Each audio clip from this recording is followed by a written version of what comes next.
Hello everyone, कैसे हैं आप लोग। आज जो लेक्चर है इसमें हम फाउंडेशन टेस्ट सीरीज का जो सेकंड टेस्ट है उसके सॉल्यूशन के बारे में बात करेंगे। इस टेस्ट सीरीज का ये जो टेस्ट है सेकंड, ये पीजीटी या 11-12 के लिए था और इसके टॉपिक 1D मोशन था। 1D मोशन में भी हमने टॉपिक को स्पेसिफाई कर दिया था कि motion under gravity, relative velocity, non uniform motion, uniform motion, distance, displacement, velocity, acceleration, ये सभी टॉपिक हम इसमें देंगे। और आपने प्रिपरेशन भी की, काफ़ी अच्छे आपके रिजल्ट्स हैं, हमने देखे भी हैं। हाईएस्ट मार्क्स जो हैं वो 35 हैं आउट ऑफ 40 और काफ़ी अच्छे मार्क्स हैं। प्रॉपर टाइम लेके किया गया है पेपर। कई सारे बच्चों के मार्क्स जो हैं वो थोड़े से कम भी आए हैं, लेकिन प्रॉब्लम में आने की ज़रूरत नहीं है। ये जो टेस्ट पेपर है इसी बेस पे इसी तरह डिज़ाइन किया गया है जिस तरह का आरपीएससी का पेपर आने वाला है या आरपीएससी या केवीएस का जो लेवल होता है वैसे डिज़ाइन है। तो यदि किसी के मार्क्स इसमें थोड़े से कम आए हैं तो इसका मतलब ये सीखने की ज़रूरत है कि आप कॉन्सेप्ट में कहाँ गलती कर रहे हैं। आप कॉन्सेप्चुअल में गलती कर रहे हैं या कैलकुलेशन मिस्टेक कर रहे हैं, या फिर आप हड़बड़ाहट में गलती कर रहे हैं, या आपको एग्ज़ाम फियर है। तो बहुत सारी चीज़ें जो हैं इस टेस्ट पेपर में आपको देखने को मिल सकती है और इनसे आपको सीखने की ज़रूरत है। ठीक है, इसी वजह से टेस्ट लिए जा रहे हैं। इस टेस्ट पेपर को असाइनमेंट के फॉर्मेट में भी दिया जा सकता था, लेकिन हमने इसी वजह से असाइनमेंट के फॉर्मेट में नहीं दिया, क्योंकि जब हम असाइनमेंट सॉल्व करते हैं तो हम बिल्कुल फियरलेस होकर करते हैं, आराम से करते हैं। 2 क्वेश्चन आज कर लिए, 3 कल कर लिए, 10 परसों कर लिए। जैसे टेस्ट पेपर में आप एंट्री करते हो टाइमर चालू हो जाता है, टिक टिक टिक टिक टाइमर चलता है। आपको ऐसा लगता है कि अरे नहीं, टाइम कम पड़ जाएगा, रिजल्ट आएगा, सबके सामने जाएगा रिजल्ट, रैंक बनेगा। तो थोड़ा सा फियर होता है, थोड़ा सा प्रेशर होता है, और हम चाहते हैं बस वो प्रेशर को हैंडल करना आप सीख जाओ। थोड़ा सा फिजिक्स हल्का होगा, थोड़ा सा तैयारी हल्का होगा तो चल जाएगा, लेकिन प्रेशर यदि मेंटेन नहीं कर पाए तो कितना भी बेहतर तैयारी हो वहाँ नहीं चल पाएगा। ठीक है, चलिए तो हम बात करते हैं। आज तो हमें भी सॉफ्ट कॉपी दी गई है टेस्ट की। चलिए, तो पहला जो क्वेश्चन है वो है मोशन अंडर ग्रेविटी से। क्या है? मोशन अंडर ग्रेविटी से पहला क्वेश्चन पूछा गया है। किसी पिंड को या किसी बॉडी को u वेलोसिटी से वर्टिकली अपवर्ड, ऊपर की तरफ ऊर्ध्वाधर रूप से फेंका गया है। उसकी वेलोसिटी दी है इनिशियल u। ठीक है, और ये कह रहा है कि वह हाईएस्ट जो पॉइंट है उसको 6 सेकंड में गेन करता है, या 6 सेकंड बाद क्या होता है कि वो हाईएस्ट पॉइंट पे पहुंच जाता है।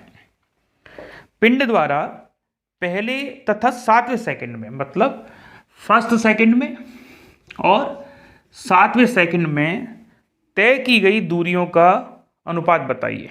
ठीक है, calculate the ratio of distance traveled by the body in first second and the 7th second।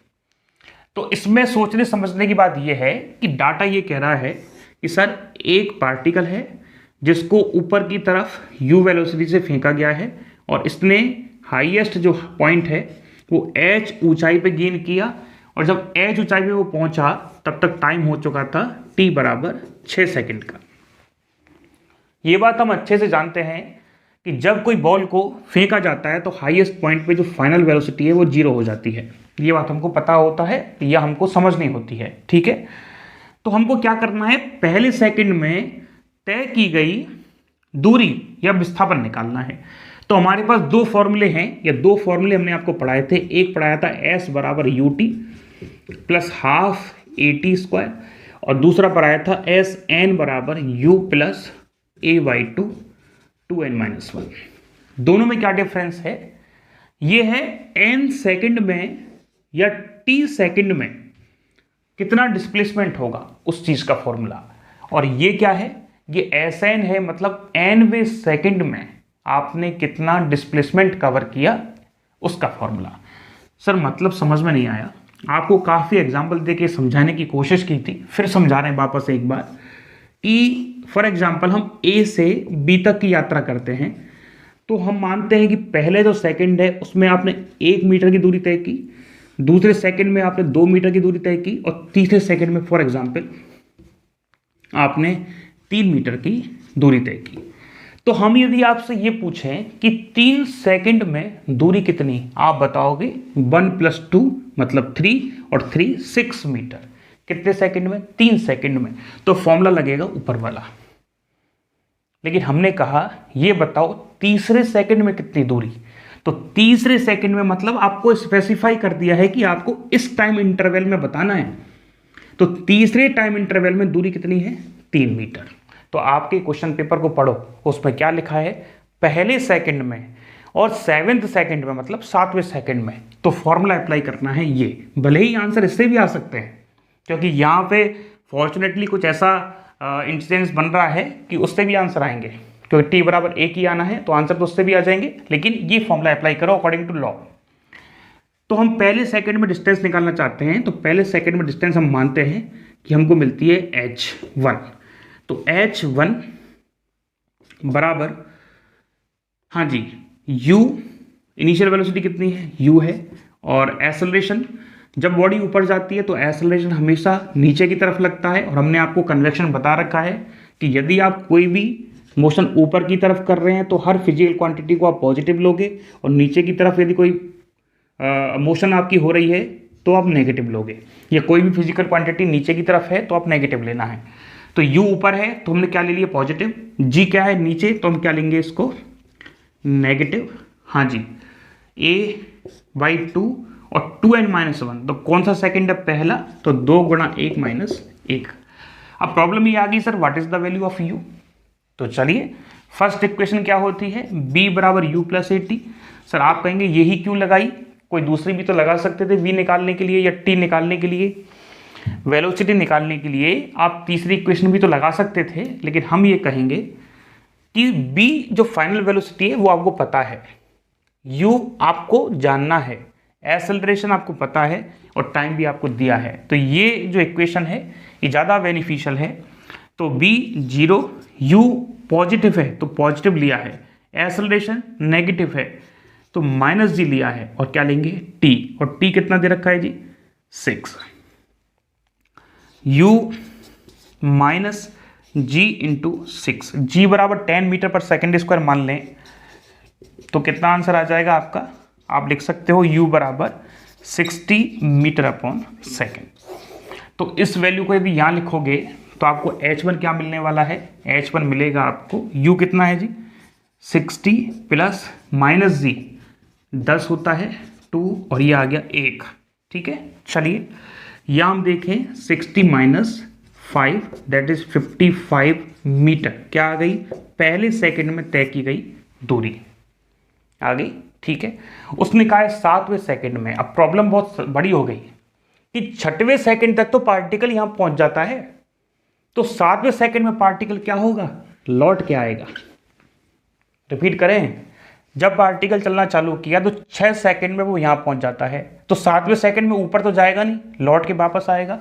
तो हमको यहाँ ये डिस्टेंस निकालनी है जिसको हम h2 नाम दे देते हैं। तो इसको निकालने के लिए क्या डिस्कस कर रहे हैं आप कि पार्टिकल यहां से चला, यहां पहुंचा, जब चला तब कितनी वेलोसिटी थी?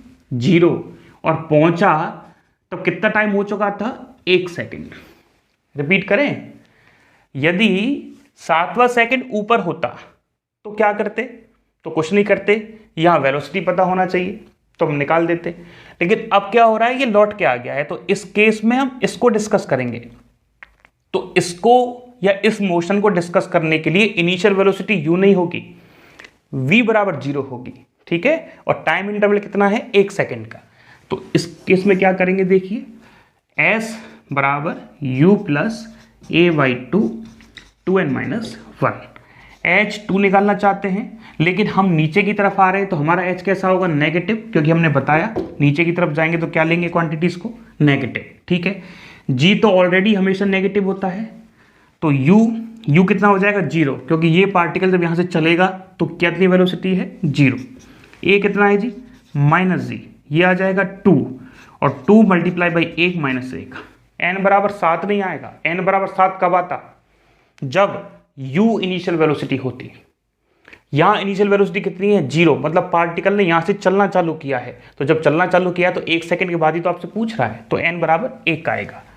हाँ जी, माइनस H2 बराबर 0 प्लस ये कितना आ जाएगा -10/2 मल्टीप्लाई बाई 1।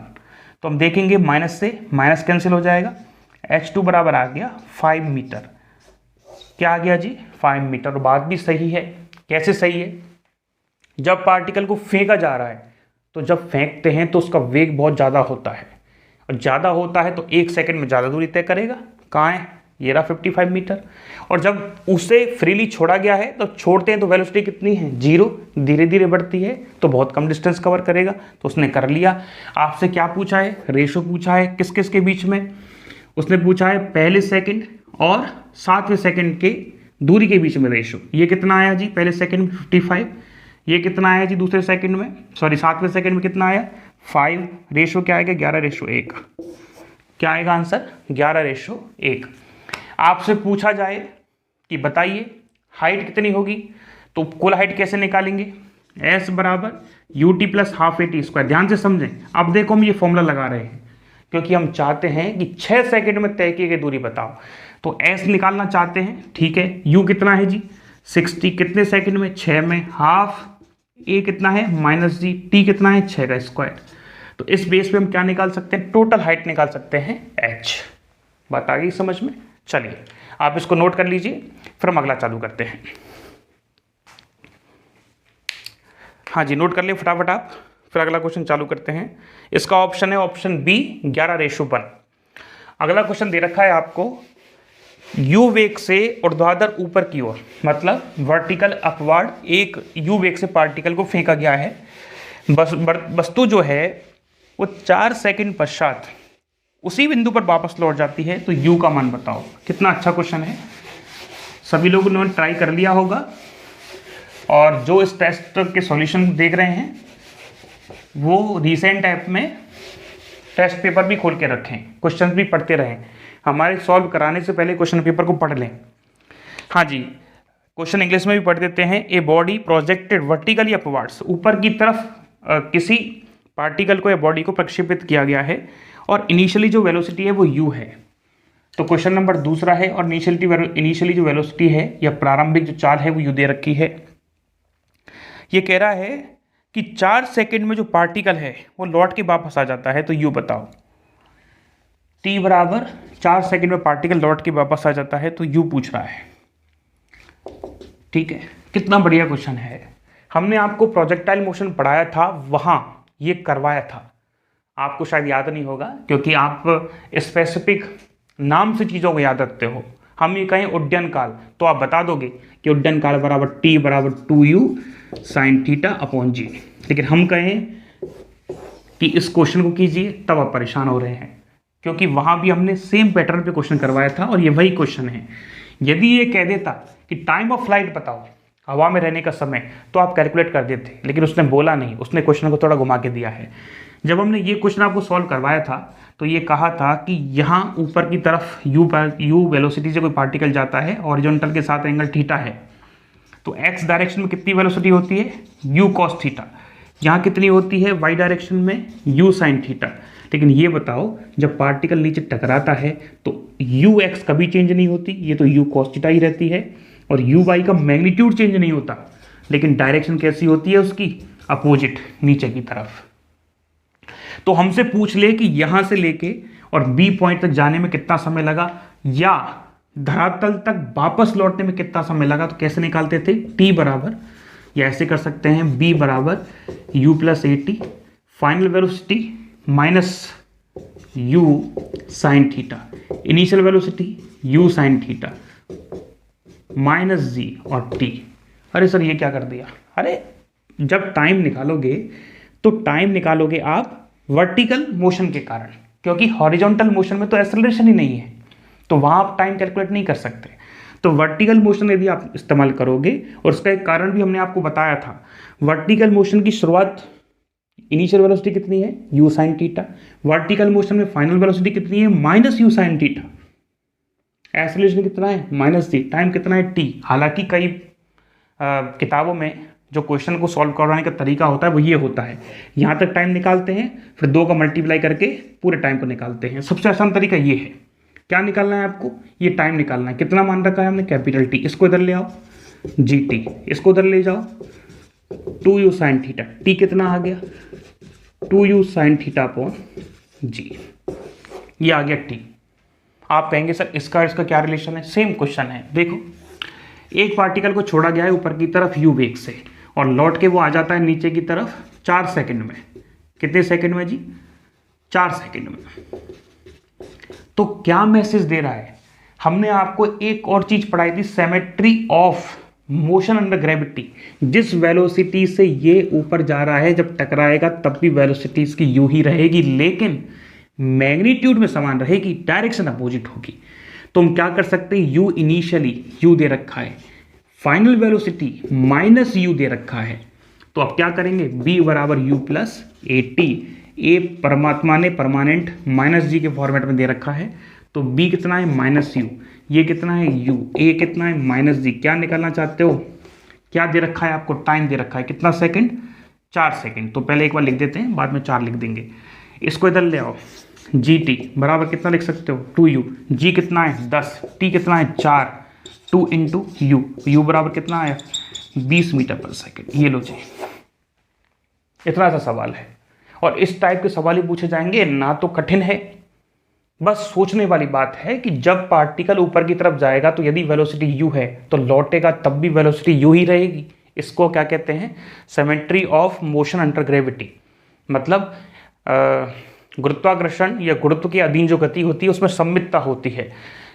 यदि इस पार्टिकल की वेलोसिटी यहाँ जो भी होगी यहाँ भी उतनी ही होगी, यहाँ यदि 0 है तो यहाँ भी 0 है। आ रहा है कुछ सेकंड में। यदि पहले सेकंड में, और भी सीख लो, यदि 1 सेकंड में तय की गई हाइट यदि यहाँ h1 है तो लास्ट के 1 सेकंड में तय की गई हाइट भी h1 ही होगी। ये बात अलग है पॉजिटिव और नेगेटिव, क्योंकि यहाँ डिस्प्लेसमेंट ऊपर की तरफ है, यहाँ डिस्प्लेसमेंट नीचे की तरफ है। ठीक है, चलिए अगले क्वेश्चन की बात करते हैं। अगला क्वेश्चन जो है आपका क्वेश्चन नंबर 3। हाँ जी, इसका आंसर 20 सेकंड है और ऑप्शन दे रखा है आपको डी।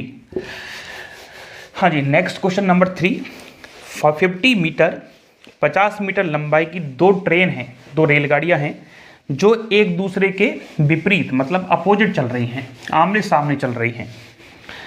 हाँ जी, पहली जो ट्रेन है वो 10 मीटर पर सेकंड की स्पीड से चल रही है और दूसरी ट्रेन जो है 15 मीटर पर सेकंड की स्पीड से चल रही है। तो बताइए कितने समय में वो एक दूसरे को पार करेंगे। वैसे ये मैथमेटिक्स का क्वेश्चन है, लेकिन हमने आपको बताया था जब भी 2 व्हीकल्स आए, दोनों की वेलोसिटी दे रखी हो तो क्वेश्चन होता है रिलेटिव वेलोसिटी से। तो आपको इस क्वेश्चन में कोई भी कैलकुलेशन यदि करनी है तो आप करोगे रिलेटिव वेलोसिटी से। आपको हमने समझाया था कि यदि एक ट्रेन इधर आ रही है, दूसरी ट्रेन इसी की साइड में आ रही है, तो वेलोसिटी जुड़ती हैं। क्या होती हैं, वेलोसिटी जुड़ती हैं और रिजल्ट क्या आता है, बी ए बी। आप कहेंगे सर कैसे जुड़ती हैं, कोई तरीका होगा? तो सिंपल सी बात थी, आपको यदि ये निकालना है, ये क्या होता है, ए की वेलोसिटी बी के रेस्पेक्ट में, तो कैसे लिखते थे, ए की वेलोसिटी बी के रेस्पेक्ट में।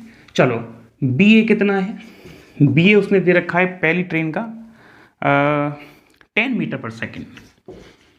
हाँ, वी कितना है, वो दे रखा है उसने 15 मीटर पर सेकेंड। लेकिन सोचो उसने वेग दे रखा है, तो बी वेक्टर बराबर प्लस आगे की तरफ है तो इसको आई कैप लिख सकते हो, इसको लौट के वापस की तरफ आ रहा है तो इसको माइनस आई कैप लिखना पड़ेगा क्योंकि डायरेक्शन उल्टी है। ठीक है, अब क्या निकालना चाहते हैं, बी ए बी, ए की वेलोसिटी बी के रेस्पेक्ट में, तो B A vector minus B V vector. B A vector कितना है 10 meter per second I cap minus B V कितना है 15 meter per second minus I cap, minus minus क्या हो गया प्लस, तो 10 meter per second I cap plus 15 meter per second I cap कितना हो गया 25 मीटर पर सेकेंड। यही आपको समझा रहे थे हम आपको अभी।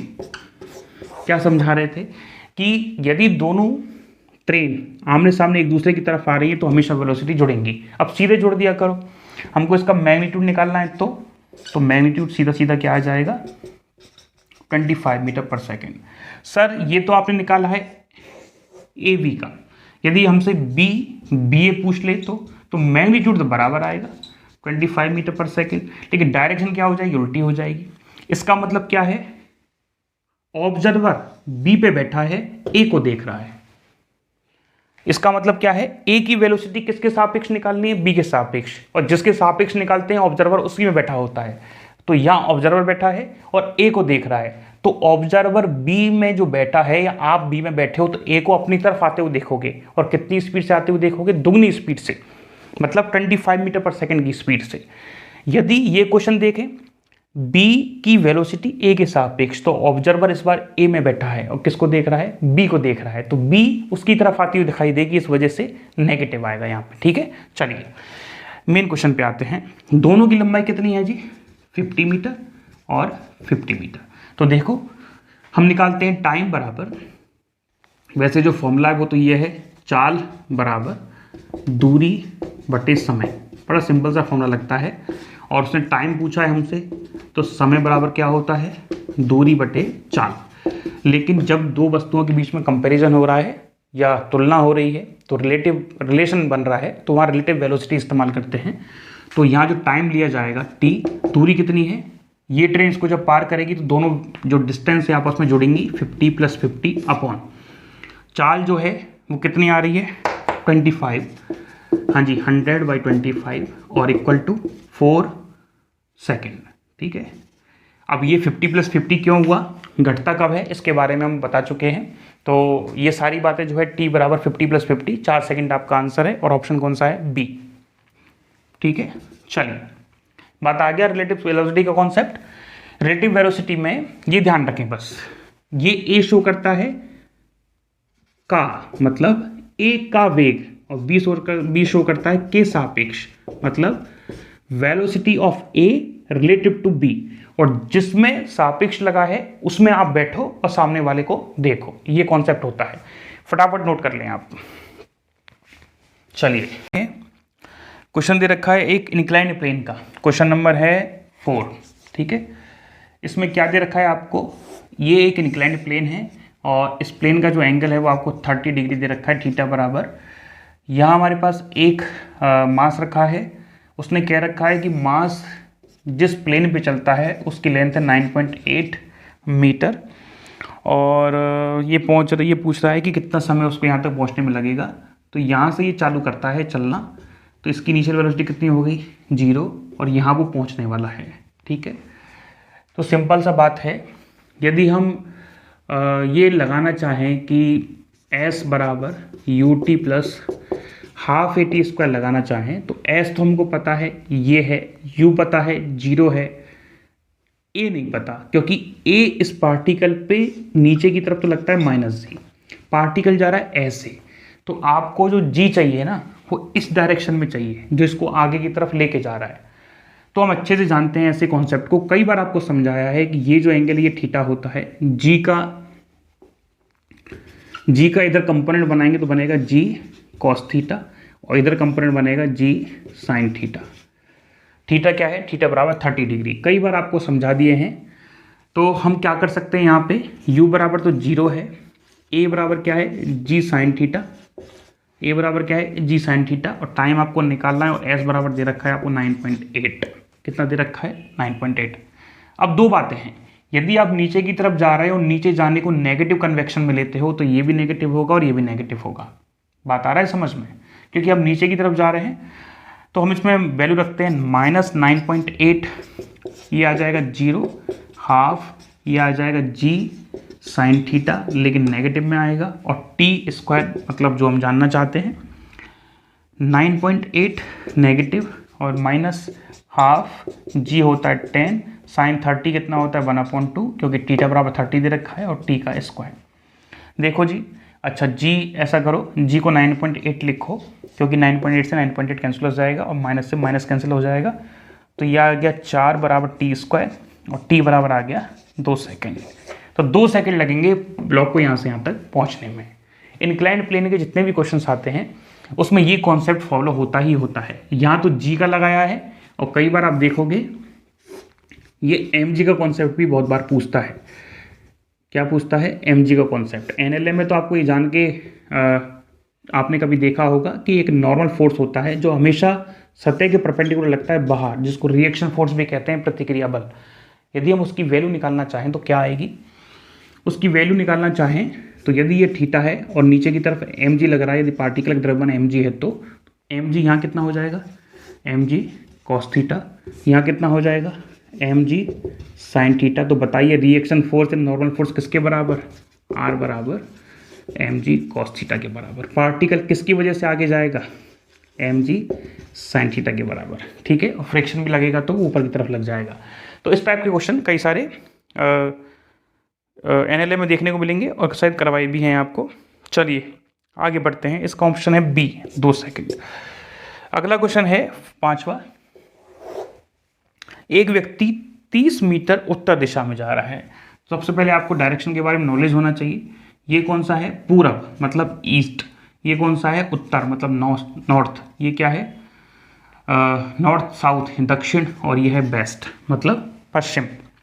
तो 30 मीटर उत्तर की तरफ, तो ठीक है, पार्टिकल को यहाँ से कहाँ भेज देते हैं, 30 मीटर हमने कहाँ भेज दिया, उसको उत्तर की तरफ भेज दिया।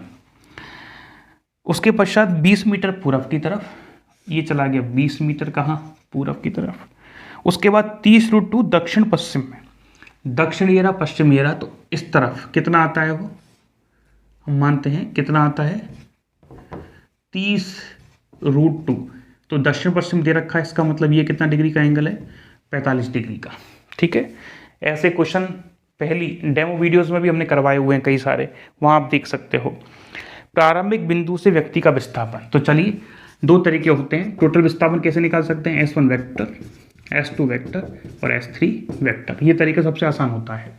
S1 क्या है, पार्टिकल ऊपर गया था, ऊपर को क्या मानते हैं J, तो आपने लिख दिया 30 J कैप क्योंकि ऊपर गया है। ये क्या होता है I, ये क्या होता है J, ये क्या होता है -I और ये होता है -J। तो S1 क्या है 30 J, हाँ जी। S2 है, उसके बाद वो 20 मीटर कहाँ गया है, I कैप में। S3 क्या है सर, S3 थोड़ी कॉम्प्लिकेटेड है, क्यों है, क्योंकि हमको इसके कंपोनेंट बनाने पड़ेंगे। 30√2 को ऊपर की तरफ मोड़ोगे तो क्या आएगा, इधर आएगा 30√2 cos 45 डिग्री, और नीचे की तरफ क्या आएगा 30√2 sin 45 डिग्री। तो ये क्या है -I कैप, ये क्या है -J कैप, तो क्या लिखेंगे 30√2 sin 45 -I cap plus 30√2 cos हमने उल्टा लिख दिया, हाँ जी, यहाँ cos है, 1 सेकेंड, cos 45 -I कैप में, और J कैप में है sin 45 J कैप में, और माइनस तो माइनस लगा दो। चलिए cos 45 1/√2, √2 से √2 कट गया तो 30 -I कैप प्लस ये sin 45 भी 1/√2, तो √2 से √2 कट गया तो 30 -J कैप। ये क्या आ गया S3। और टोटल डिस्प्लेसमेंट निकालना है तो क्या करोगे, S वेक्टर बराबर, जोड़ दो सबको। S1 कितना है जी 30 I कैप, S2 कितना है जी 20, सॉरी S1 कितना है 30 J कैप, S2 कितना है 20 I कैप। इसमें क्या जोड़ोगे 30 -I कैप और 30 J कैप। देखो ये आपस में कैंसिल आउट हो गए, तो S वेक्टर, हाँ जी 30 में से 20 जाएगा तो -20 I कैप, या इसको ऐसा भी लिख सकते हो 20 meter -I cap S vector. अब बात ये है कि -I कैप का मतलब क्या है, -I कैप का मतलब ये है और इसका मतलब ये है, तो वेस्ट डायरेक्शन में आपका डिस्प्लेसमेंट होगा। तो ऑप्शन जो है वो ये है, ऑप्शन है 1 सेकेंड, अरे 30 में से 20 जाएंगे तो 10 बचेगा, तभी तो कह रहे हैं ऑप्शन कैसे मैच नहीं कर रहा, 10। तो ऑप्शन है उसका ऑप्शन सी, 10 मीटर पश्चिम की ओर, या 10 meter along the west, along the west, ठीक है, पश्चिम की तरफ है 10 मीटर। अगला क्वेश्चन देखो, अगला क्वेश्चन है आपका क्वेश्चन नंबर 6। एक नाव 8 किलोमीटर पर आवर से वेग से नदी को पार कर रही है। यदि नाव का परिणामी वेग 10 किलोमीटर पर आवर है तो नदी का वेग क्या होगा। तो कहने का मतलब क्या है कि पहले तो उसने ये कह रखा है कि नाव यदि इस रिवर को पार करे, जब रिवर नहीं बह रखी हो या बह नहीं रही हो, तो उस समय इसका वेलोसिटी है किसका, बोट का, 8 किलोमीटर पर आवर। ठीक है, उसने कहा है कि यदि नाव का परिणामी वेग कब आएगा, परिणामी वेग कब होगा, जब नदी भी फ्लो हो रही हो। तो दो तरीके हो सकता है, यदि नदी इधर फ्लो हो रही है तो परिणामी वेग इधर आएगा, और यदि नदी इधर फ्लो हो रही है तो परिणामी वेग इधर आएगा। अब आपकी जहाँ इच्छा हो वह मान लीजिए। हम मान लेते हैं कि परिणामी वेग जो है वो ये है। परिणामी वेग का मतलब बोट का वेग रिवर के रेस्पेक्ट में कितना दे रखा है, 10 किलोमीटर पर आवर। तो अब इसके सॉल्व करने के दो तरीके हैं। यदि हम इसको थीटा मान लें तो थीटा के सामने हमेशा परपेंडिकुलर होता है, लंब होता है। ये क्या है, ये बेस है, ये सॉरी हाँ ये बेस है और ये कर्ण है या हाइपोटेनियस है। तो आपको क्या निकालना है, रिवर का वेग निकालना है, तो लंब निकालना है ना। तो बी आर स्क्वायर बराबर कर्ण का स्क्वायर बी आर का स्क्वायर माइनस बेस का स्क्वायर मतलब बी बोट का स्क्वायर। तो 10 का स्क्वायर माइनस 8 का square that is 6 kilometre per our. एक आंसर तो इस तरह से आप निकाल सकते। चलिए इसको दूसरे तरीके से भी कर सकते हैं। कैसे कर सकते हैं, देखो इसका मतलब क्या होता है, अभी अभी समझाया था, बी वेक्टर बराबर बी आर मतलब बोट की वेलोसिटी रिवर के रेस्पेक्ट में। तो बोट की वेलोसिटी रिवर के रेस्पेक्ट में। ठीक है, हमको क्या निकालना है, रिवर की वेलोसिटी निकालनी है। तो बी आर वेक्टर इसको उधर लेके जाएंगे, वी वी बोट की velocity minus B V R, इसको इधर ले आए उसको उधर ले गए। अब यदि हम इसका वैल्यू निकालना चाहते हैं तो सीधा सीधा इसका मैग्नीट्यूड चाहते हैं तो कैसे लिखेंगे, बी का स्क्वायर प्लस बी आर का स्क्वायर माइनस 2 बी आर और कॉस थीटा। ऐसा करते हैं, इसको इधर लिख देते हैं, वहाँ हो सकता है आपको नहीं दिख रहा हो। चलिए तो देखो वहाँ हमने क्या लिखा है, वेलोसिटी ऑफ रिवर का मैग्नीट्यूड बराबर रूट में वेलोसिटी ऑफ बोट का स्क्वायर, वेलोसिटी ऑफ बोट का विद रिस्पेक्ट टू रिवर का स्क्वायर प्लस 2 सॉरी माइनस आएगा 2 वी आर और कॉस थीटा। सर हमको पता है कि वी बोट का तो उसने 8 किलोमीटर पर आवर दे रखा है, हमको ये भी पता है कि बी आर उसने 10 किलोमीटर पर आवर दे रखा है, लेकिन प्रॉब्लम तो हमारे पास एक है ना कॉस थीटा की। तो काहे घबरा रहे हो, बी आर का इधर कंपोनेंट बनाओ जरा। तो क्या लिखेंगे, वी आर कॉस थीटा बराबर किसके, देखना जरा 8 किलोमीटर पर आवर के। ये कितना है 10, तो कॉस थीटा कितना आ गया, बड़ा आसान है कि नहीं, 10 कॉस थीटा बराबर 8, तो कॉस थीटा बराबर 8/10। चलो वैल्यू रख दो, आपके सामने आंसर आ जाएगा। बी वेक्टर का मैग्नीट्यूड बराबर, हाँ जी बी का स्क्वायर कितना है, बी का स्क्वायर दैट इज द 8 का स्क्वायर प्लस वी आर का स्क्वायर क्या है 10 का square minus 2 8 10 multiply by cos theta. 10 से 10 कैंसिल आउट हो गया, तो यहाँ आप लिख सकते हो 64 प्लस 100 माइनस 128।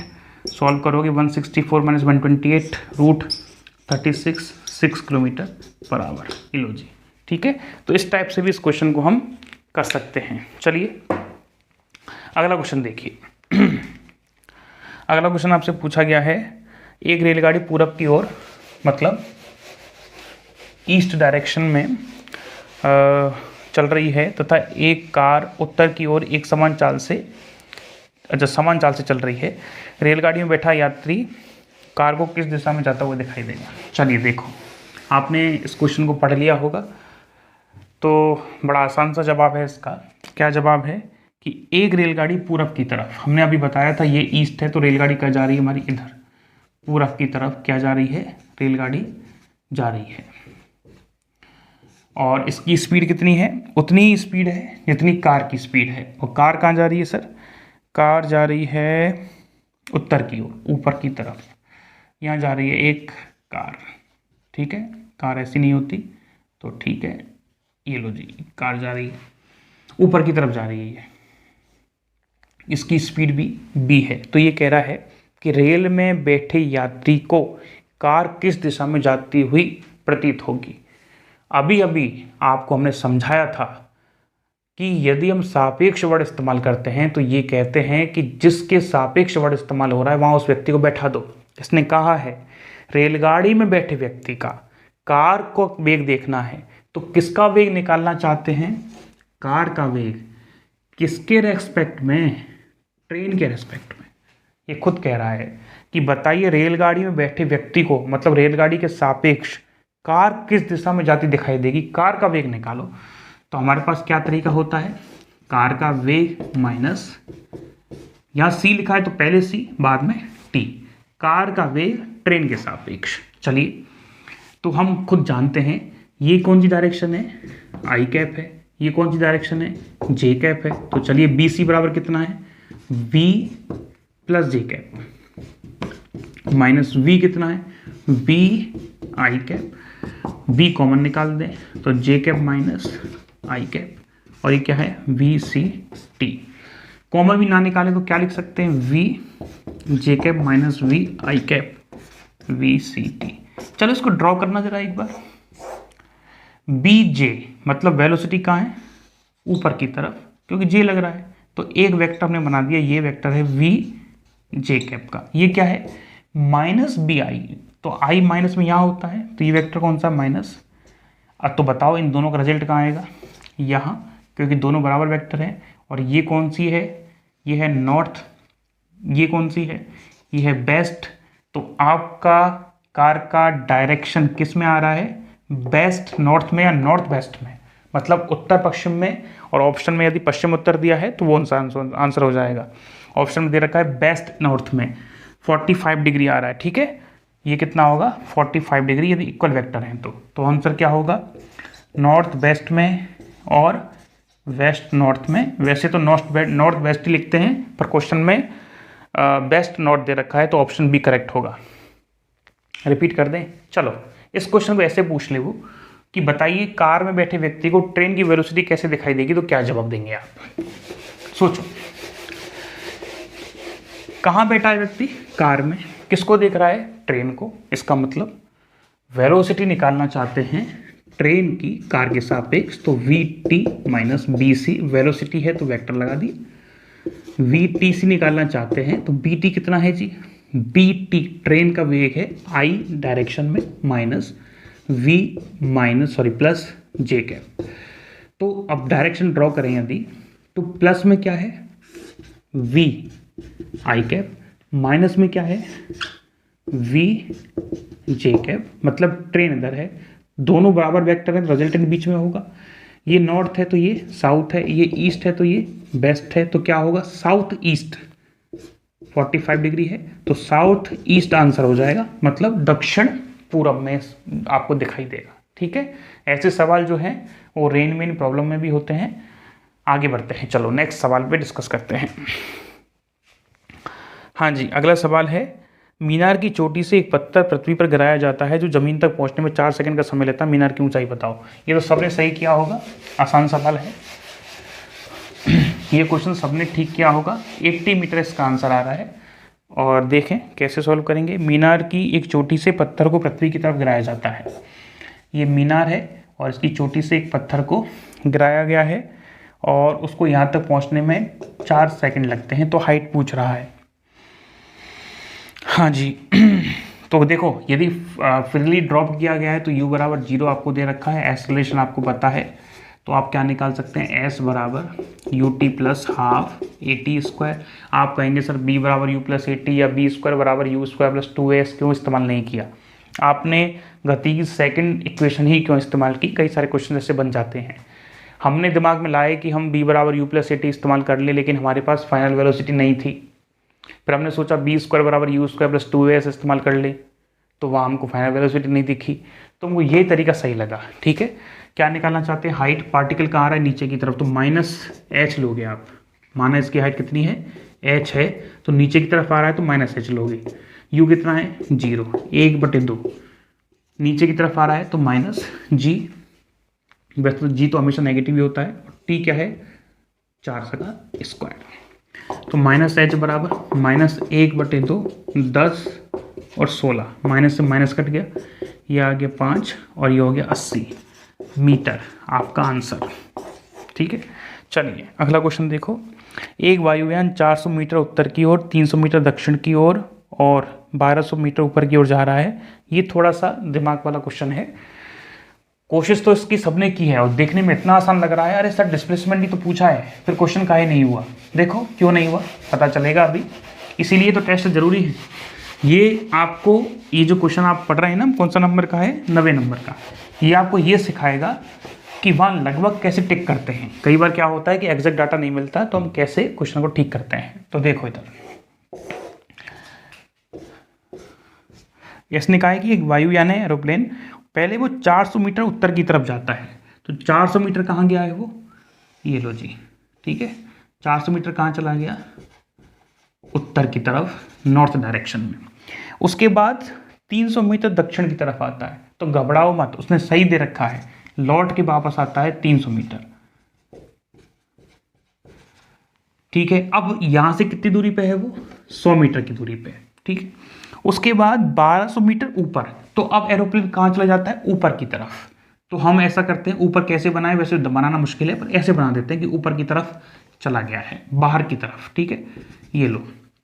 तो अब बताओ, इधर नहीं बनाएंगे, बाहर की तरफ बनाएंगे, ऊपर की तरफ उड़ रहा है। तो कैसे डायग्राम बनेगा, 100 मीटर, ठीक है, कहाँ से, हॉरिजॉन्टल से, यहाँ चला गया ऊपर की तरफ, तो कुछ ऐसे, और डायग्राम बनेगा इस टाइप से। ठीक है, इसको खड़ा कर लो आप अपनी अपनी तरफ, ऐसे खड़ा कर लो तो आंसर बन जाएगा। ठीक है, तो कुछ ऐसे ऊपर की तरफ वो चला गया है, ये डायग्राम बन गया। ये कितना है जी, 100 मीटर। ये कितना है जी, 1200 मीटर। ये आपसे पूछ रहा है डिस्प्लेसमेंट, तो बड़ा आसान है, डिस्प्लेसमेंट बराबर, यहाँ तो ट्राइंगल बन रहा है, कौन सा, रेक्टेंगल ट्राइंगल, समकोण त्रिभुज, क्योंकि वो ऊपर गया है ना जस्ट, तो परपेंडिकुलर ही होगा यहाँ से। तो 100 का स्क्वायर प्लस 1200 का स्क्वायर। हाँ जी, इसमें भी 0 0 है, इसमें भी 0 0 है, तो 100 बाहर आ गया क्योंकि स्क्वायर लगा हुआ है। अंदर क्या रह जाएगा, 1 का स्क्वायर और 12 का स्क्वायर। क्या लिख सकते हैं, 100। हाँ जी, 1 का स्क्वायर 1 होता है, 12 का स्क्वायर 144 होता है। तो कहने का मतलब आपसे क्या कह रहा है, ये कह रहा है कि 100 का मल्टीप्लाई करो और रूट में लेके आओ 145।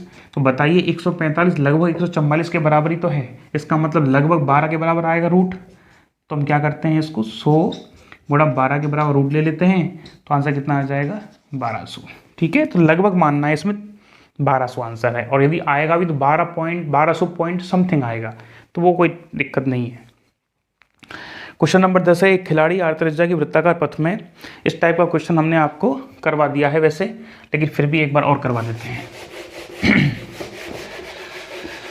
हाँ जी, बोर्ड पे देखें सभी स्टूडेंट। एक खिलाड़ी आर्तरिज्या के वृत्ताकार पथ में एक पूर्ण चक्कर 40 सेकंड में पूरा करता है। तो देखो, एक पूरा चक्कर यहाँ से चला, लौट के कितना आता है, 40 सेकंड में। तो टाइम इंटरवल कितना है इसका, 40 सेकंड। वो कह रहा है कि आर त्रिज्या का है, तो आर त्रिज्या बना दो। उसने कहा है बताइए 2 मिनट 20 सेकंड पश्चात उसका विस्थापन क्या होगा। तो सबसे पहले ये देखो कि जो टाइमिंग आपको दिया है 2 मिनट 20 सेकंड, उसमें कितने चक्कर लगाएगा। तो यदि टाइम इंटरवल आपको सेकंड में दिया है, तो चक्करों की संख्या पहचानने के लिए दिए गए टाइम को सेकंड में बदलना जरूरी है। तो कहने का मतलब क्या है, 2 मिनट और क्या दिया है, 20 सेकंड। तो 2 मिनट का मतलब क्या इतना होता है, 120 सेकंड प्लस कितना है, 20 सेकंड, मतलब 140 सेकंड हो गया। तो एक चक्कर 40 सेकंड में लगाता है, तो 140 सेकंड में कितने चक्कर लगाएगा, 140/40, 0 से 0 कट गया, 14/4, मतलब कितनी बार जाएगा, 3 बार, 12 और 0.5, 3.5, 3.5 का मतलब 7/2 चक्कर, मतलब 3 सही 1/2, कहने का मतलब 3.5 चक्कर लगाएगा। ये समझो, देखो ध्यान से। यदि यहाँ से चलना चालू किया तो 1 चक्कर, 2 चक्कर और 3 चक्कर, लेकिन अब केवल आधा चक्कर। तो यहाँ से यहाँ पहुँच गया वो 3.5 चक्कर लगाने के बाद। तो डिस्प्लेसमेंट कितना है, डिस्प्लेसमेंट कैसे देखते हैं, फाइनल पॉइंट पे खड़े हो जाओ और इनिशियल पॉइंट को देखो और लाइन खींच दो। तो हमने ये लाइन खींच दी, ये वाली, ठीक है। तो ये क्या कहलाएगा, डिस्प्लेसमेंट। ये किसके बराबर है, डायमीटर, व्यास के बराबर है, तो ये भी आर है। तो इसका डिस्प्लेसमेंट कितना आ गया, 2r। कितना आ गया जी, 2r। वेक्टर लग रहा है, डायरेक्शन निकालना चाहो इसको आई कैप मान लेना, तो आई कैप डायरेक्शन आ जाएगी। मैग्नीट्यूड पूछे तो 2r आ जाएगा। कुछ आया समझ में या रिपीट करें? रिपीट करने वाला कुछ है नहीं वैसे, लेकिन फिर भी एक बार कर देते हैं। देखो जी, इसको वैसे बनाने की ज़रूरत ही नहीं है। हाँ जी, देखो ये क्या है, सर्किल है, यहाँ से पार्टिकल चलना चालू किया और यहाँ से ये हो गया इसका एक चक्कर, ये हो गया इसका दो चक्कर, ये हो गया इसका तीन चक्कर। अब 3.5 मतलब आधा चक्कर लेगा तो यहाँ पहुँच जाएगा। कहाँ पहुँच गया वो? यहाँ। पहले कहाँ था जब चला था? यहाँ। तो फाइनल से इनिशियल की तरफ देखोगे तो ये क्या आ जाएगा? डिस्प्लेसमेंट। ये क्या है? डायमीटर। डायमीटर कितना होता है? 2 × r। तो आंसर क्या हो गया विस्थापन का? 2r। ठीक है, चलिए अगले क्वेश्चन की बात करते हैं। 11वां क्वेश्चन है, एक एक्सप्रेस रेलगाड़ी B1 चाल से गति कर रही है। गाड़ी का ड्राइवर देखता है कि एक अन्य रेलगाड़ी उसी पथ पर तथा उसी दिशा में B2 वेग से गतिशील है। गाड़ियों को टक्कर से बचाने के लिए ब्रेक लगाने पर उत्पन्न मंदन यदि A है तो गाड़ियों की टक्कर रोकने में कितना न्यूनतम समय होगा? तो रिलेटिव वेलोसिटी का कॉन्सेप्ट लगा सकते, सॉरी रिलेटिव स्पीड का कॉन्सेप्ट लगाओ। तो रिलेटिव स्पीड का कॉन्सेप्ट लगा सकते हैं। तो रिलेटिव स्पीड क्या कहती है? BAB बराबर P1 माइनस BB। तो यहाँ B बराबर U प्लस AT का कॉन्सेप्ट इसलिए लगाएंगे क्योंकि जो इनिशियल वेलोसिटी है, दोनों की जो रिलेटिव वेलोसिटी है इनिशियल, वो है V1 माइनस B2। और फाइनली क्या करना है? इस वेलोसिटी को हमको जीरो करना है। रिटार्डेशन उसने दे रखा है हमको -a और टाइम हमसे वो पूछ रहा है। तो इस केस में क्या करेंगे? AT बराबर B1 माइनस B2 और T बराबर B1 minus B2 upon A। हमने रिलेटिव वेलोसिटी के और रिलेटिव स्पीड के बहुत सारे क्वेश्चन आपको कराए हैं और इस टाइप का क्वेश्चन भी आपको एक रिलेटिव स्पीड का करवा रखा है। चलिए अगले क्वेश्चन की बात करें। अगला क्वेश्चन और भी इजी है, हालांकि देखने में आपको थोड़ा सा मुश्किल लग रहा होगा। एक क्वेश्चन दे रखा है x बराबर a e की पावर, हाँ जी, minus alpha t plus b e की पावर बीटा टी, और आपसे पूछा है कि बताइए कण का वेग क्या होगा, समय के साथ घटेगा, बढ़ेगा, शून्य रहेगा, क्या होगा? देखो, तो वेलोसिटी निकालना है तो जाहिर सी बात है dx अपॉन dt करना पड़ेगा और डिफ्रेंशिएशन करेंगे t के रेस्पेक्ट में। तो a तो क्या है? कांस्टेंट है, इसका माइनस अल्फा बाहर और minus alpha t। Similarly b बाहर और बीटा आ जाएगा बाहर, e की पावर बीटा t।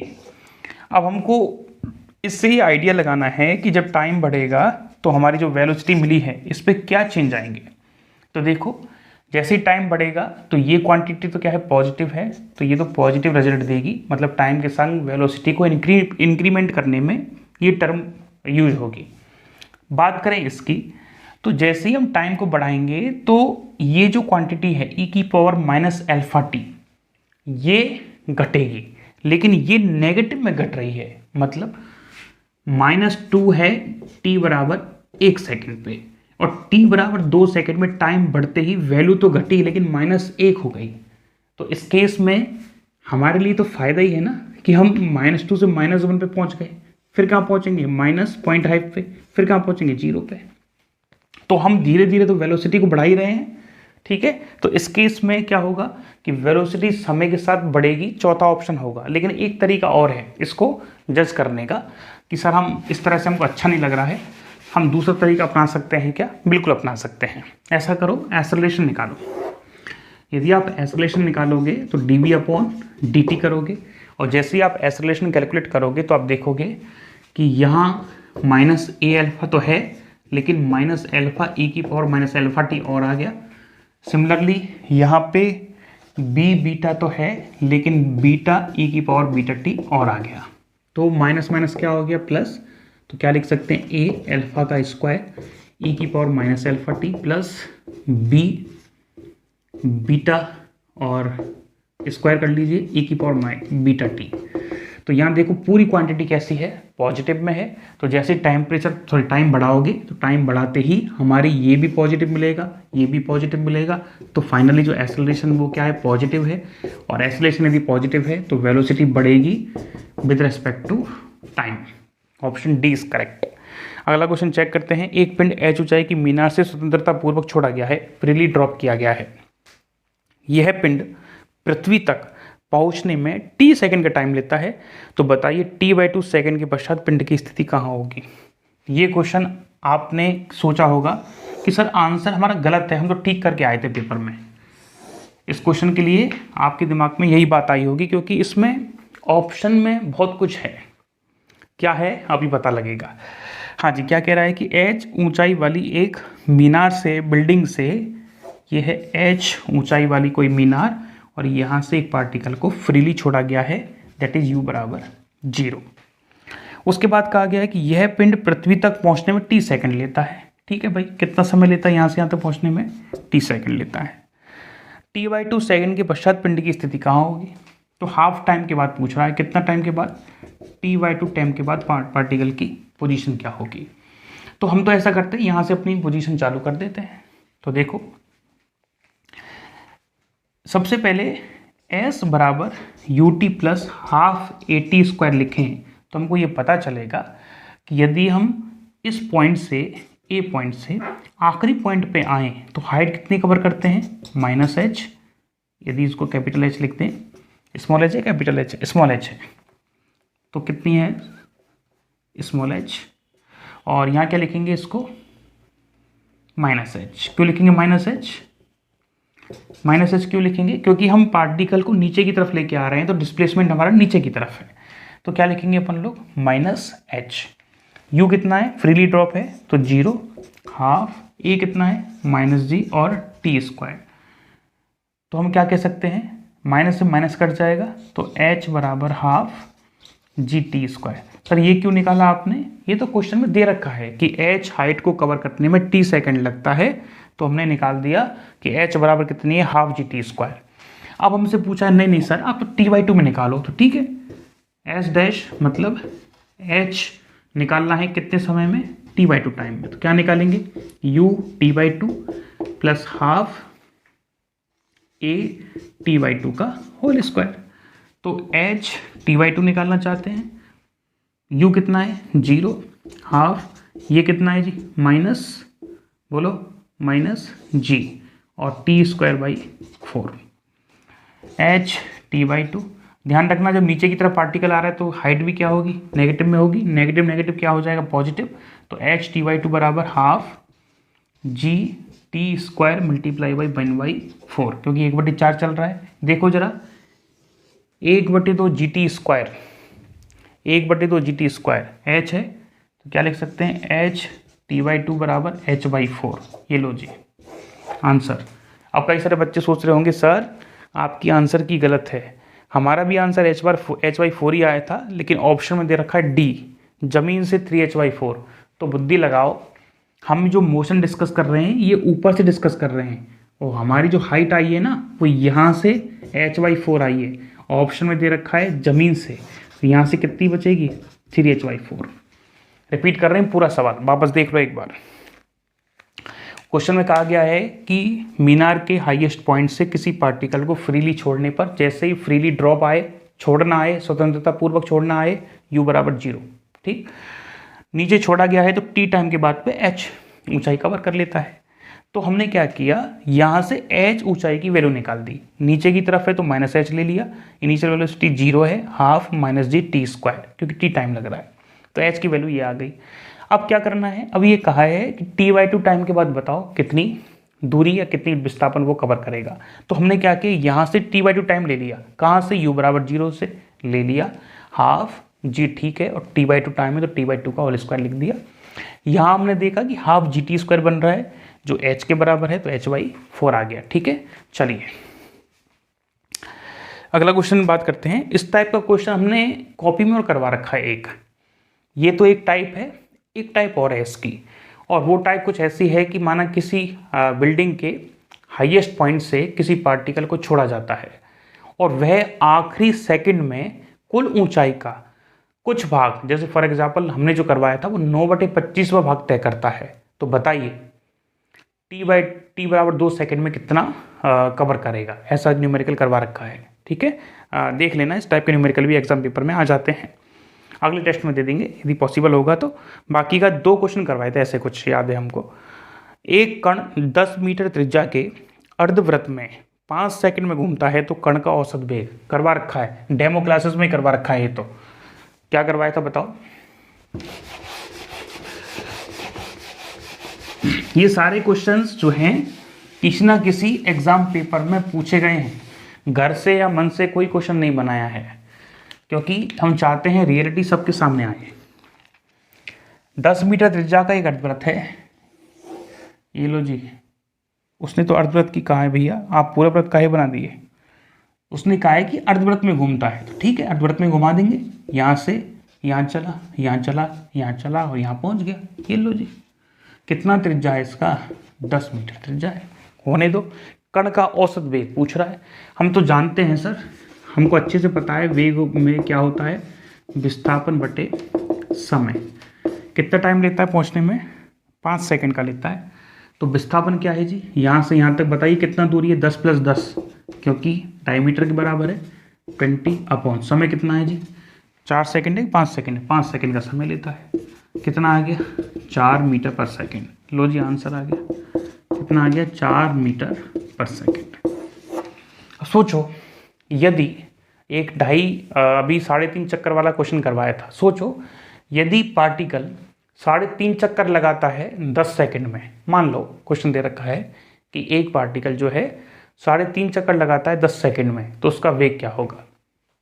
तो ध्यान रखना 3.5 चक्कर लगाता है तो विस्थापन तो उसका अभी भी 2r ही रहेगा। तो क्या करोगे, 20 प्लस कितने सेकंड लगाता है, 10 सेकंड। आंसर कितना आएगा, 2 मीटर पर सेकंड। क्या है ये, वेलोसिटी। यदि हम आपसे चाल पूछें तो क्या लिखोगे, चाल बराबर दूरी बटे समय होता है। और दूरी क्या है, दूरी है कितने चक्कर लगाए उसने, 3.5, मतलब 7/2 उसने चक्कर कवर किए हैं। और 7/2 चक्कर कवर करते हैं तो हमने एक फॉर्मूला बताया था आपको दूरी निकालने का। फॉर्मूला बताया था n × 2πr।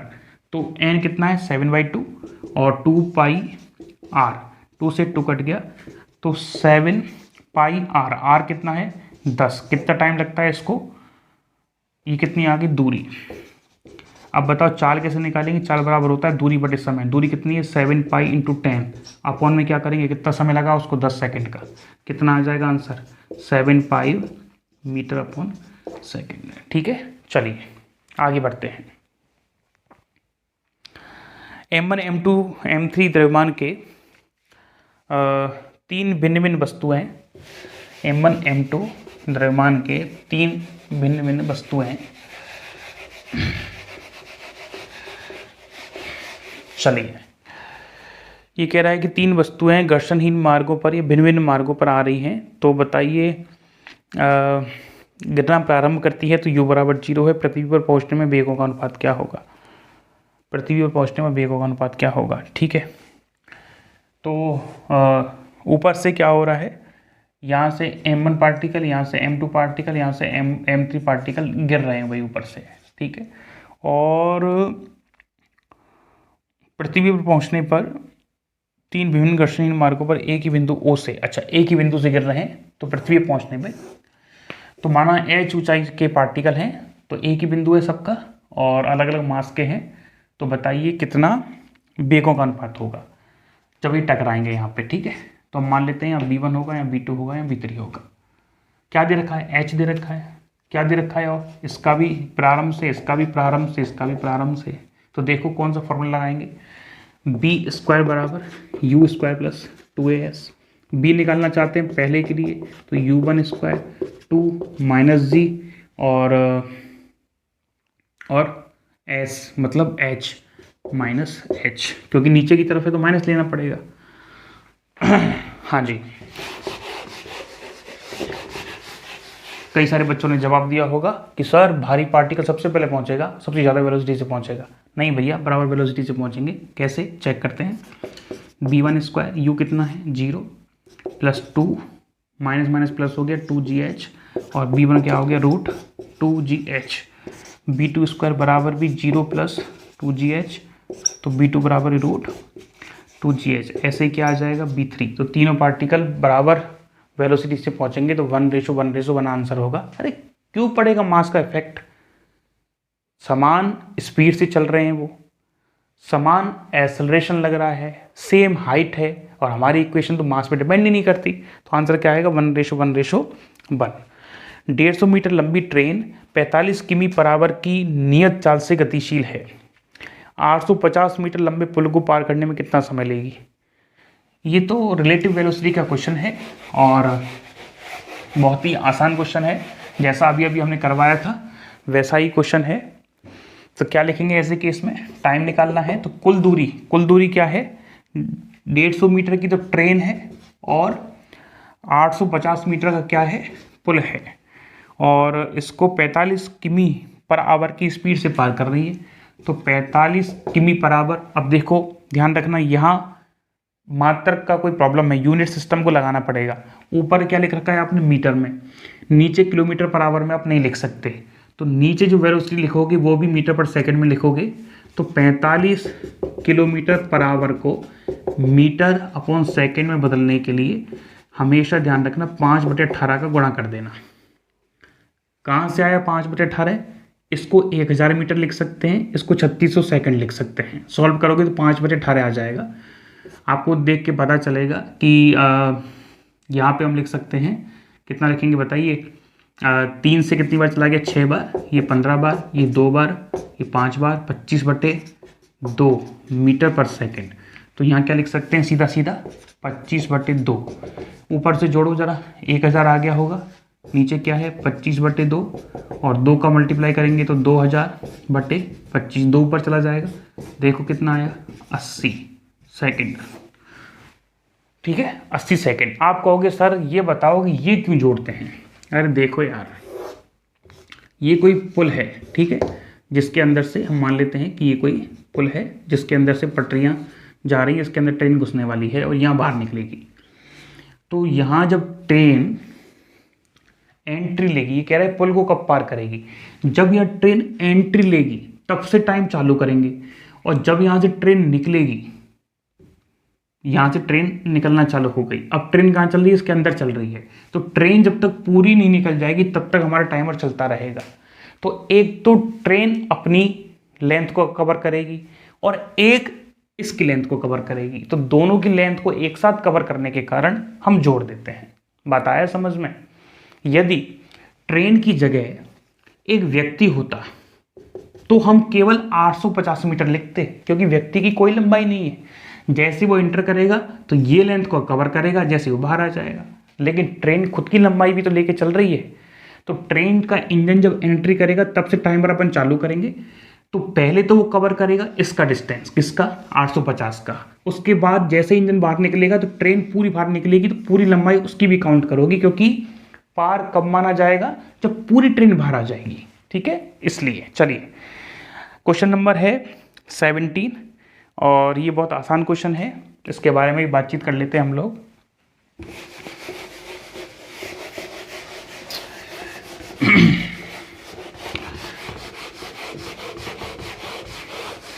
देखो जी, क्वेश्चन नंबर 17 है। कैसे करेंगे क्वेश्चन नंबर 17? इस समय टी व विस्थापन एक्स में संबंध सूत्र द्वारा निम्न द्वारा दिया गया है।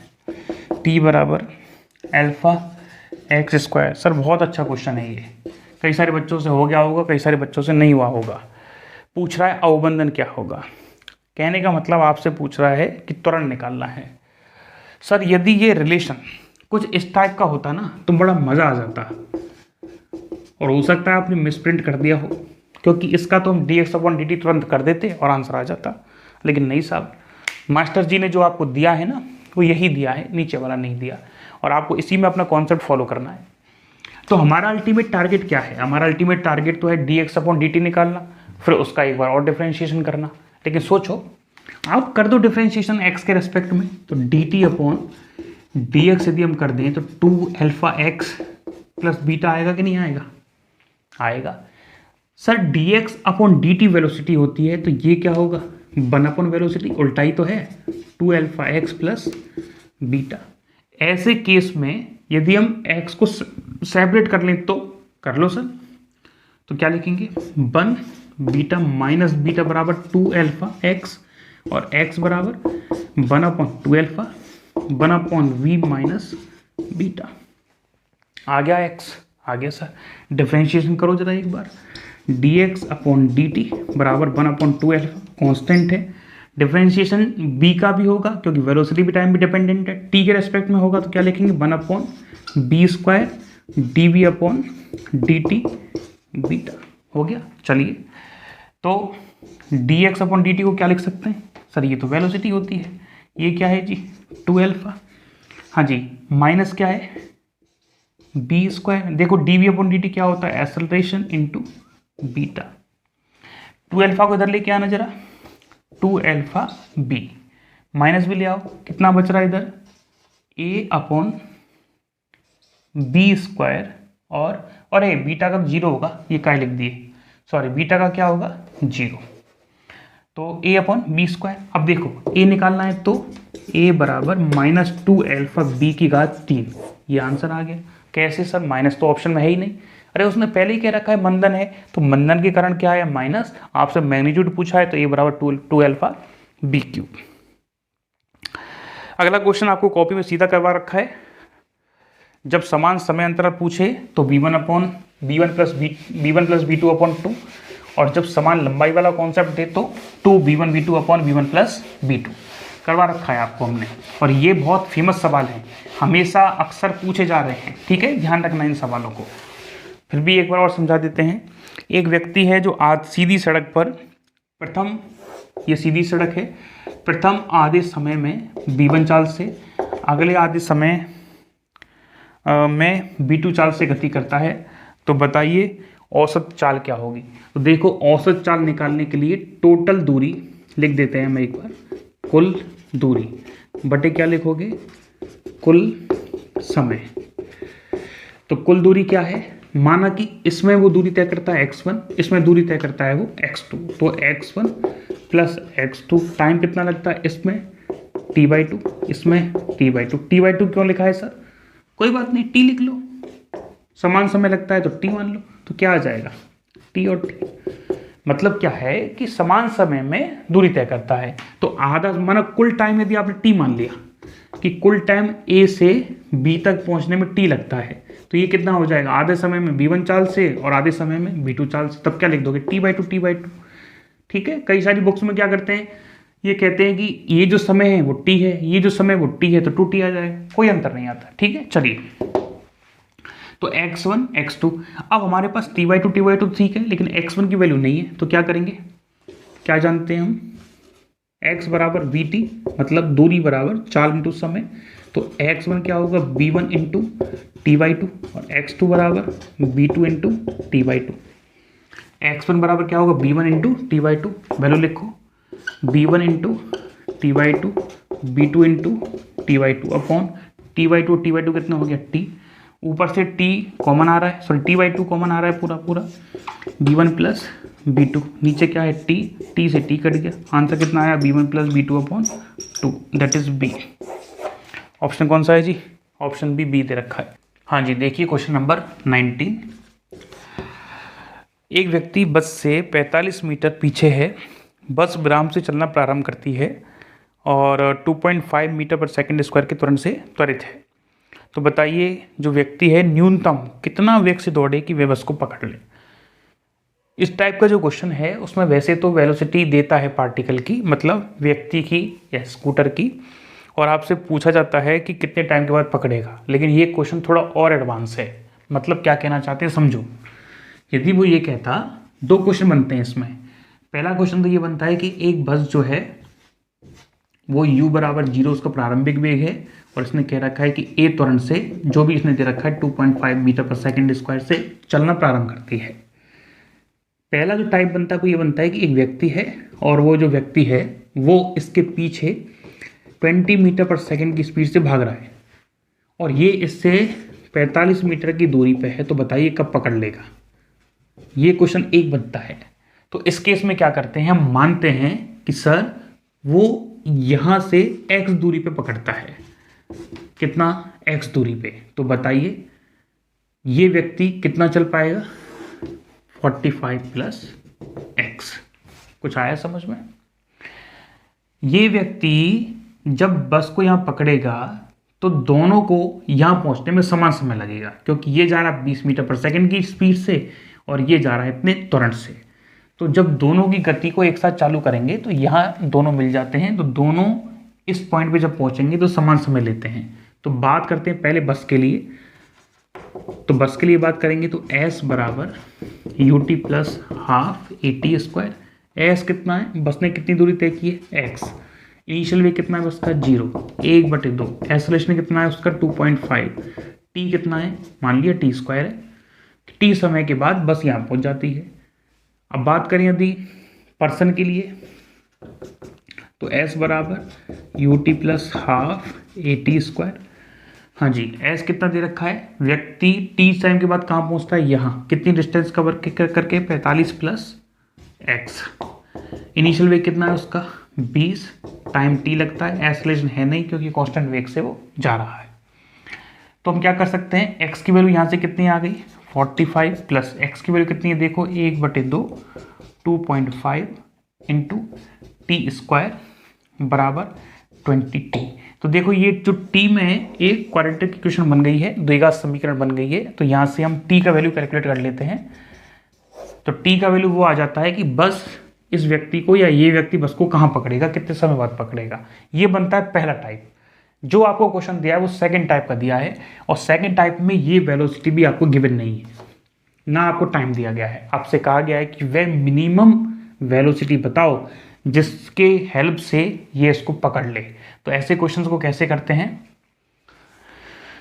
आप इसको लिखना चाहे तो इसके क्वेश्चन को हम बोल रहे हैं, आप लिख लो। यदि एक बस 2 मीटर पर सेकंड स्क्वायर के तुरंत से गति प्रारंभ करती है, जिससे 45 मीटर पीछे एक व्यक्ति 20 मीटर पर सेकंड से बस के पीछे गतिमान है, बताइए कितने समय के बाद व्यक्ति बस को पकड़ लेगा।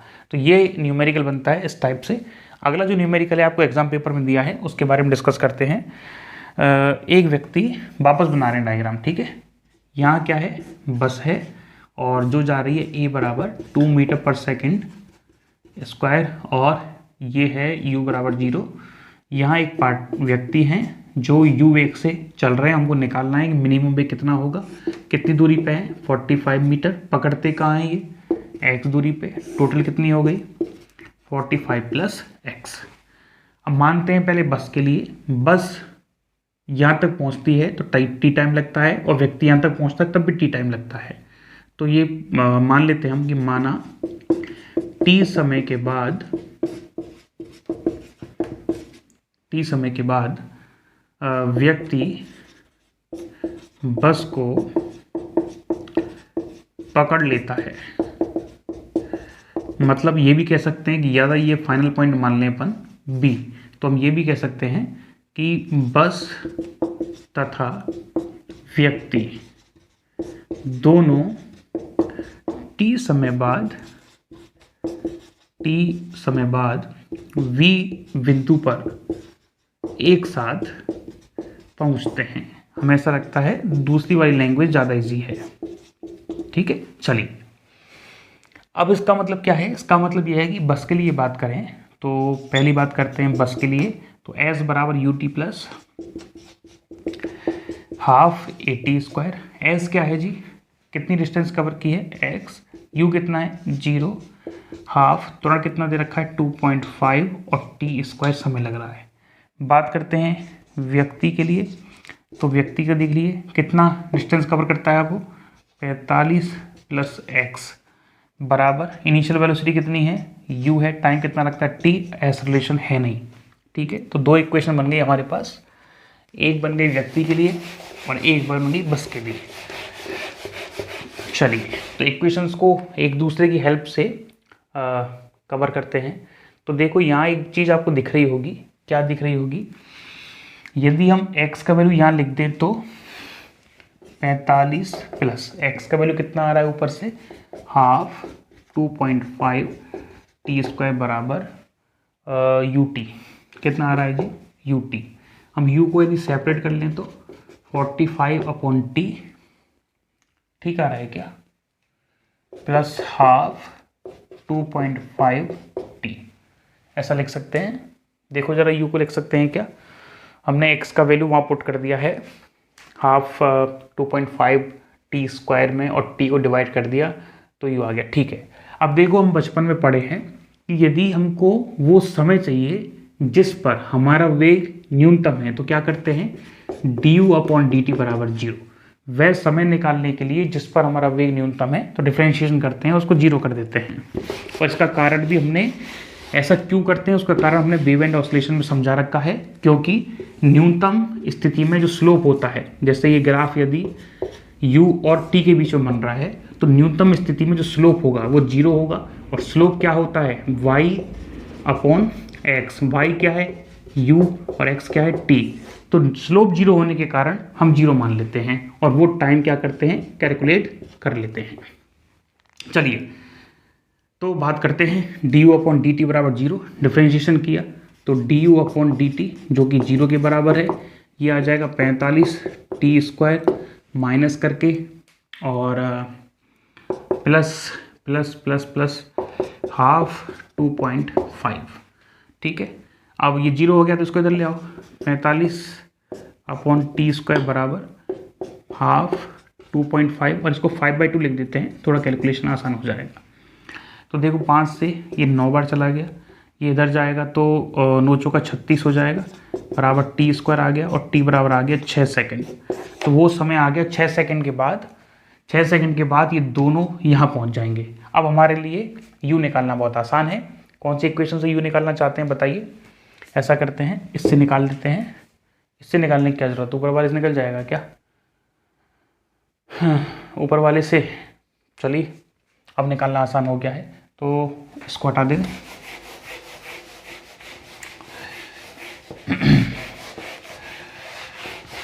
ऊपर वाले से क्यों निकालना है, ये रही ना इक्वेशन, यहीं से निकालेंगे।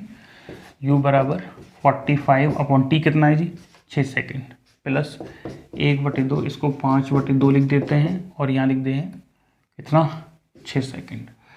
चलिए तो 3 से डिवाइड करो इसको भाई, ये आ गया 15, ये आ गया 2 और देखो ज़रा ये 3 आ गया तो ये भी 15/2, 15/2, 15/2 कितना, 30/2, मतलब 15 मीटर पर सेकंड। देखो ऑप्शन चेक करो, 15 मीटर पर सेकंड आ रहा है। ठीक है, चलिए ये क्वेश्चन सेकंड है, इस टाइप के क्वेश्चन पहले भी करवा चुके हैं। एक कार तय की गई कुल दूरी का 2/5वां भाग b1 चाल से, शेष भाग 3/5 भाग b2 चाल से चलता है। तो इसमें कौन सा लगेगा, समान दूरी वाला लगेगा, जिसका आंसर 2b1v2/v1+v2 आता है, वो कॉन्सेप्ट लगाना है। वैसे तो सबका आंसर आ रहा होगा इसका ऑप्शन डी, लेकिन फिर भी हम आपको एक बार समझा रहे हैं कि इसको कैसे करते हैं। बोर्ड पे देखो ध्यान से, बहुत अच्छा क्वेश्चन है और ऐसे क्वेश्चन आजकल पूछे जा रहे हैं। तो माना वो ए से और बी तक जाता है और वो कह रहा है कि एक कार तय की गई कुल दूरी का 2/5 भाग, माना इसका 2/5 भाग, कुल दूरी मान लेते हैं अपन लोग x। कितनी है कुल दूरी, x। तो 2x/5 मतलब x का 2/5 भाग b1 चाल से, और x का कितना भाग बचेगा, 3/5 भाग, वो कितना b2 चाल से चलता है। तो उसकी औसत चाल क्या है, तो देखो b एवरेज निकालना चाहते हैं तो कुल दूरी बटे कुल समय लिखते हैं। तो कुल दूरी कितनी है जी, 2x/5, 3x/5, चाहो तो टोटल x भी लिख सकते हो सीधा, और कुल टाइम t1 + t2। लेकिन t1 t2 नहीं है तो हम क्या जानते हैं, हम जानते हैं दूरी बराबर चाल गुणा समय। तो हम टाइम कैसे कैलकुलेट कर सकते हैं, हम टाइम निकाल सकते हैं दूरी मतलब डिस्टेंस अपॉन वेलोसिटी या स्पीड। ठीक है, चलिए तो t1 निकालना चाहते हैं क्योंकि हमको t1 चाहिए, डिस्टेंस क्या है 2x/5 और नीचे क्या आ जाएगी वेलोसिटी v1। t2 क्या है 3x/5, नीचे क्या आ जाएगी वेलोसिटी v2। तो ये वैल्यूज रख दीजिए, b एवरेज बराबर 2x/5, 3x/5, टोटल क्या हो जाएगा ये x, क्योंकि टोटल दूरी तो x ही है ना, जोड़ लो आंसर वही आएगा। पहले क्या लिखोगे 2x/5b1, फिर लिखोगे 3x/5b1।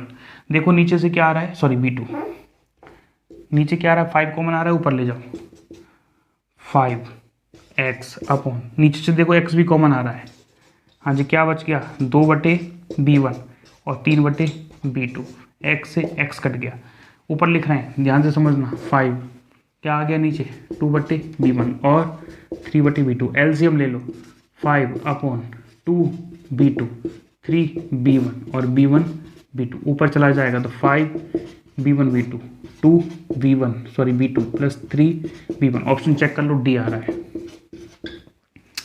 ठीक है, तो इस टाइप से आपको 20 सवाल करवा दिए। 20 में कोशिश की है कि और भी कॉन्सेप्ट आपको सिखाए जाएं। अगला जो टेस्ट है मेहनत से दें, तैयारी करके दें, लापरवाही के साथ काम ना करें। कई सारे बच्चे सोचते हैं टेस्ट बाद में दे लेंगे, बाद में भी नहीं देना है कि कहीं बेहतर तैयारी के चक्कर में टेस्ट आप ना दें। टेस्ट को ज्वाइन करें, टेस्ट ही आपका सिलेक्शन करवाएगा, ये ध्यान रख लें। ठीक है, चलिए कोई भी और इंक्वायरी है तो आप PGT फिजिक्स पॉइंट ऐप के चैट बॉक्स में अपनी क्वेरी को भेज सकते हैं। ठीक है, थैंक यू सो मच।